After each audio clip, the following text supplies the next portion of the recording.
पिछले क्लास में हम लोग रदरफोर्ड एटॉमिक थ्योरी के आधार पर समझ गए कि किसी भी एटम में इलेक्ट्रॉन्स, प्रोटॉन्स और न्यूट्रॉन्स होते हैं।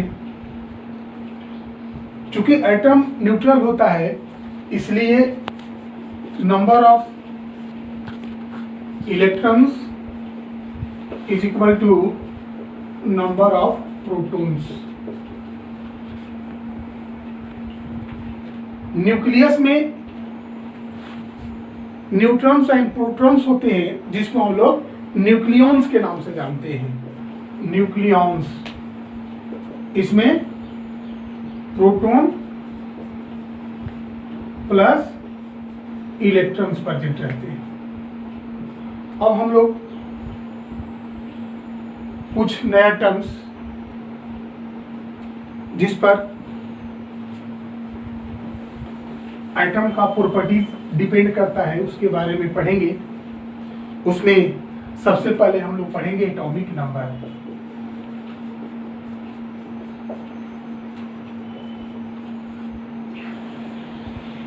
एटॉमिक नंबर को हम लोग जेड द्वारा रिप्रेजेंट करते हैं। इसका डिफिनीशन होता है कि number of protons present in the nucleus of an atom is called atomic number.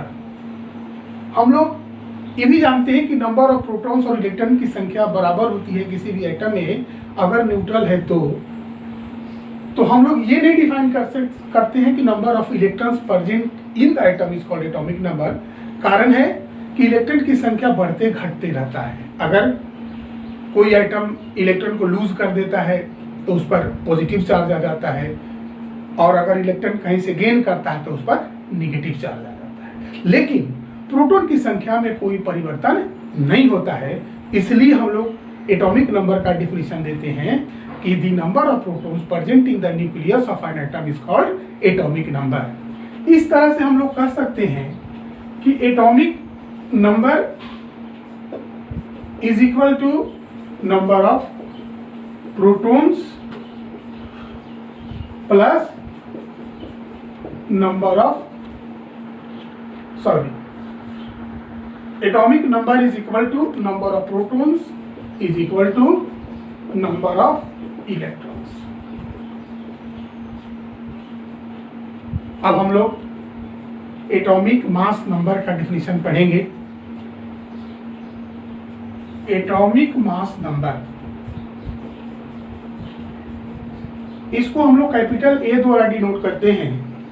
It is defined as the sum of the number of protons and neutrons present in the nucleus of an atom is called atomic mass number. Atomic mass number and atomic number both are whole number, they cannot be in the fraction। हम लोग ये भी कह सकते हैं कि atomic mass number A is equal to P plus N, जहां P number of protons है और A नंबर ऑफ न्यूट्रॉन्स है। और ये भी लिख सकते हैं कि Z plus N, Z means atomic number. तो इस तरह से एक रिलेशन हम लोग एस्टैब्लिश कर सकते हैं जिसके आधार पर बहुत से न्यूमेरिकल पूछे जाते हैं। कभी मास नंबर में चेंज कर दिया जाता है, कभी प्रोटॉन की संख्या में चेंज कर दिया जाता है, कभी न्यूट्रॉन की संख्या में चेंज करके बताना होता है कि किस तरह से दूसरा आइटम आएगा, उसमें एटॉमिक नंबर और मास नंबर में किस तरह का चेंजेज आएगा। तो इस पर बहुत सा प्रॉब्लम पूछे जाते हैं। अब हम लोग ये देखेंगे कि किसी भी एलिमेंट में अगर हम लोग सिंबल को रिप्रेजेंट करते हैं तो कहाँ एटॉमिक नंबर को रखते हैं, कहाँ एटॉमिक मास नंबर को रखते हैं। एग्जाम्पल के तौर पर अगर हम देखें कि ई अगर कोई एलिमेंट है तो ऊपर राइट हैंड साइड में एटॉमिक मास नंबर को रखेंगे और नीचे लेफ्ट हैंड साइड में एटॉमिक नंबर को रखते हैं। ये एटॉमिक मास नंबर और नीचे जो है एटॉमिक नंबर, और ई को हम लोग एलिमेंट का जो सिंबल होता है वो ए हुआ रिप्रेजेंटेशन। अब हम लोग पढ़ेंगे कि किस तरह से एटॉमिक नंबर और मास नंबर एलिमेंट से रिलेटेड होते हैं। मतलब ये फंडामेंटल जो प्रॉपर्टीज किस पर डिपेंड करता है, एटॉमिक नंबर पर की एटॉमिक मास नंबर पर। इसके लिए मोज़ले ने एक एक्सपेरिमेंट किया जिसमें उन्होंने 38 एलिमेंट्स को लिया। हमेशा पूछा जाता है कितने एलिमेंट्स पर सबसे पहले उन्होंने वर्क किया, तो 38 एलिमेंट्स। स्टार्टिंग रहा एल्युमिनियम और एंडिंग जो पोजीशन पर रहा वो गोल्ड रहा। ये सारे एलिमेंट्स पर उन्होंने कैथोड रे से बम पार्ट कराया और उससे जो एक्सरे का प्रोडक्शन हुआ ऑफ डिफरेंट फ्रीक्वेंसीज, उसके आधार पर उन्होंने स्टडी किया तो उन्होंने एक रिलेशन पाया जिसमें under root frequency is equal to a into Z minus B, जहां न्यू जो है फ्रीक्वेंसी ऑफ इमिटेड एक्सरे और a and b are constant and z जो है atomic number of the elements.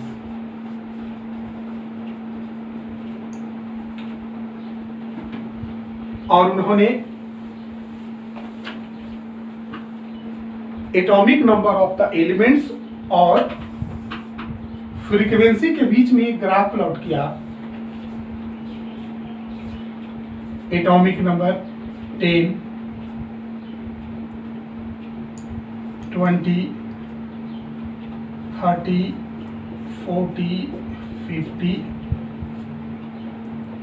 ये फ्रीक्वेंसी हुआ।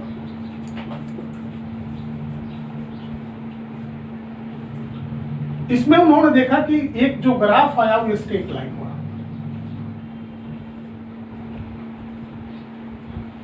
दूसरा उन्होंने ग्राफ प्लॉट किया जिसमें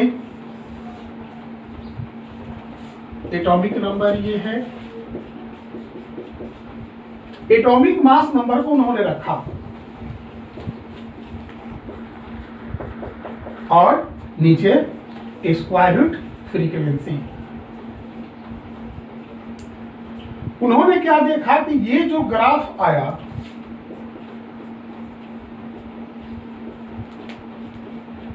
उसका जो नेचर रहा वो जिगजैग रहा, स्ट्रेट लाइन में नहीं रहा। इस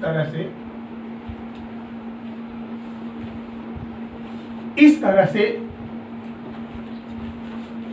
उन्होंने पाया कि एटॉमिक नंबर ही फंडामेंटल प्रॉपर्टीज है किसी भी एलिमेंट का। Atomic mass number fundamental properties नहीं होता है, कारण कि अगर दो आइटम है किसी खास एलिमेंट का तो उसका एटॉमिक नंबर हमेशा इक्वल होगा, जिसको हम लोग आइसोटोप्स कहते हैं, आगे पढ़ेंगे। और दूसरा जो होता है, दो एलिमेंट का मास नंबर इक्वल हो सकता है। इसलिए जो फंडामेंटल प्रॉपर्टीज है किसी भी एलिमेंट का वो एटॉमिक नंबर पर डिपेंड करता है। अब हम लोग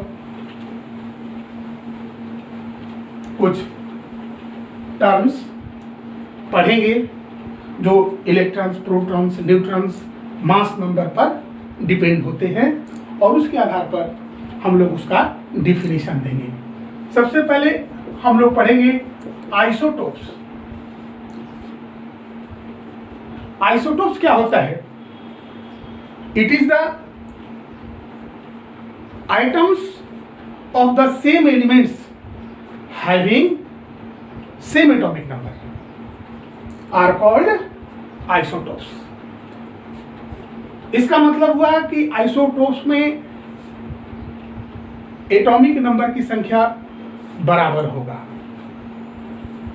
और मास नंबर में क्या होता है, डिफरेंसेज होता है। एग्जांपल के में हम लोग देखते हैं हाइड्रोजन,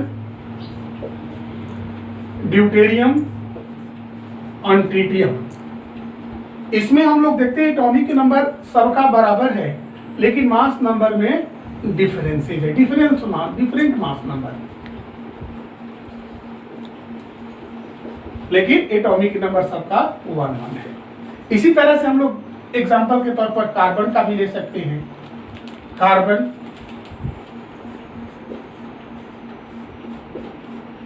एटॉमिक नंबर सबका सिमिलर है और मास नंबर अलग अलग है। ये आइसोटोप्स होता है।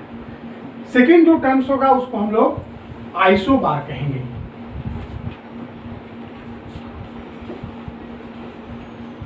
आइसोबार हमेशा होगा वो डिफरेंट एलिमेंट्स का होगा।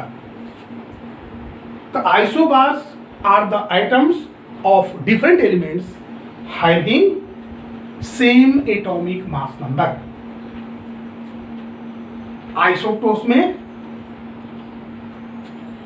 एटॉमिक मास नंबर में सिमिलरिटी होता है। एग्जांपल में कैल्शियम एटॉमिक मास नंबर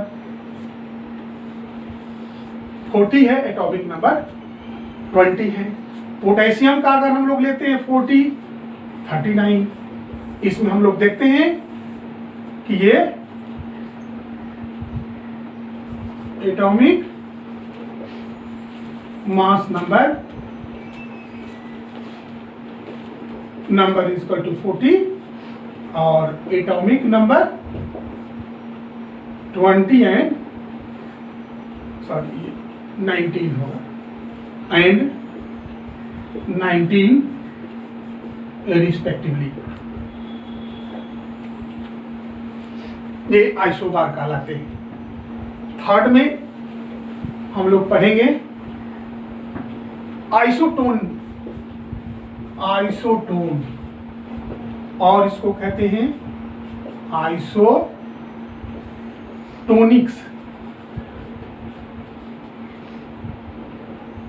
और इसको हम लोग ये भी कह सकते हैं कि आइसोन्यूट्रॉनिक्स। ये 3 नाम से जाना जाता है।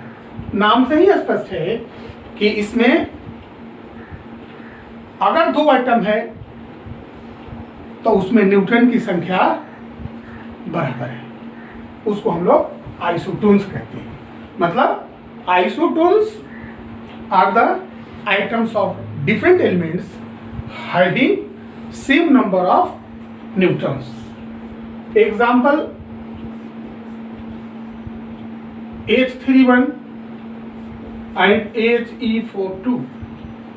इसमें हम लोग देखते हैं electron equal to 1, proton equal to 1, neutron 2 हो जाएगा। इसमें इलेक्ट्रॉन 2, प्रोटॉन 2, न्यूट्रॉन भी, इसका मतलब नंबर ऑफ न्यूट्रॉन्स क्या है, बराबर है। इसलिए ये दोनों एक दूसरे के आइसोटोन्स कहलाते हैं या आइसोन्यूट्रॉनिक्स कहेंगे इसको। फोर्थ आइसोइलेक्ट्रॉनिक्स। आइसोइलेक्ट्रॉनिक्स क्या होता है? ये डिफरेंट एलिमेंट्स, आइटम्स और आयंस और molecules having same number of electrons.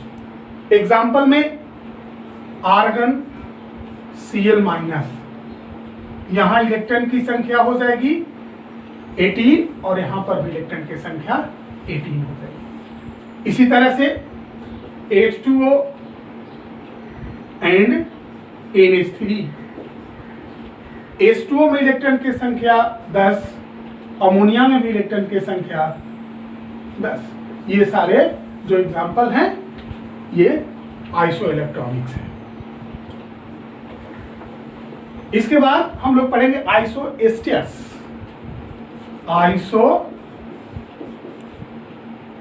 isosteres.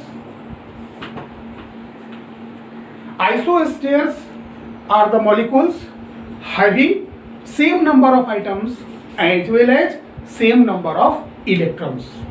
Example में CO2, N2O, ये दोनों में एटम की संख्या भी समान है. Item 2 + 1 = 3.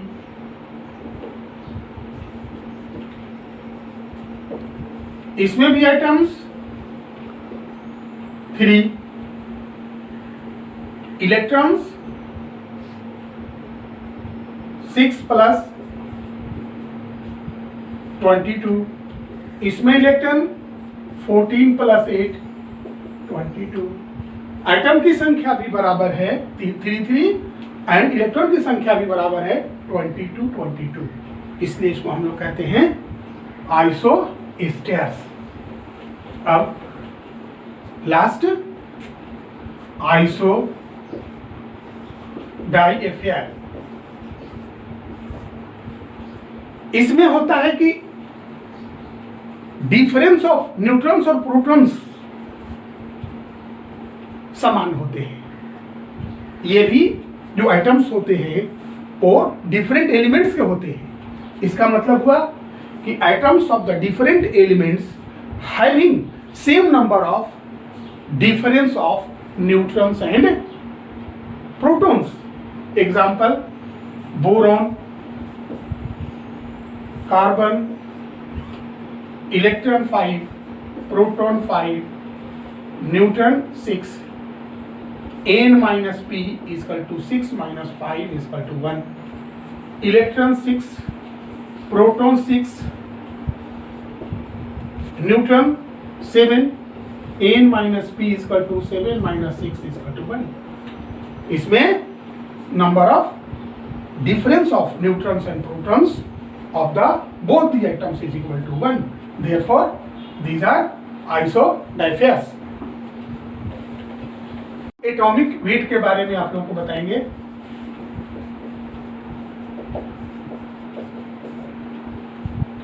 Atomic weight of an element is defined as the average atomic masses of all the isotopes present in that element is called atomic weight. Let x1, x2, x3 be the elements. W1, W2, W3 be the atomic mass.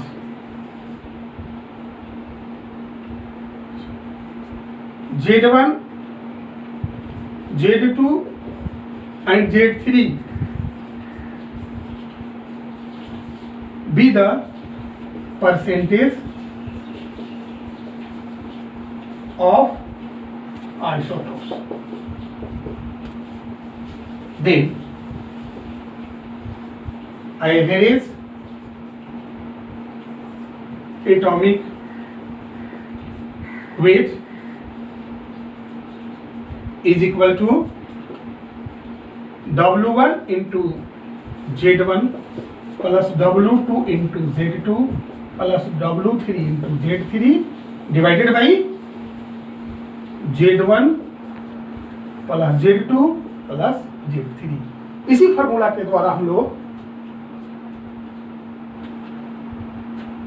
Atomic weight निकालते हैं. यहाँ x1, x2, x3 be the isotopes of the elements. यहाँ पर हम लोग x1, x2, x3 be the isotopes of the elements है. अब हम लोग एक एग्जाम्पल देख लेते हैं. अगर क्लोरीन 3517 Cl37 70 इसका जो रेशियो होता है हम लोग देखते हैं.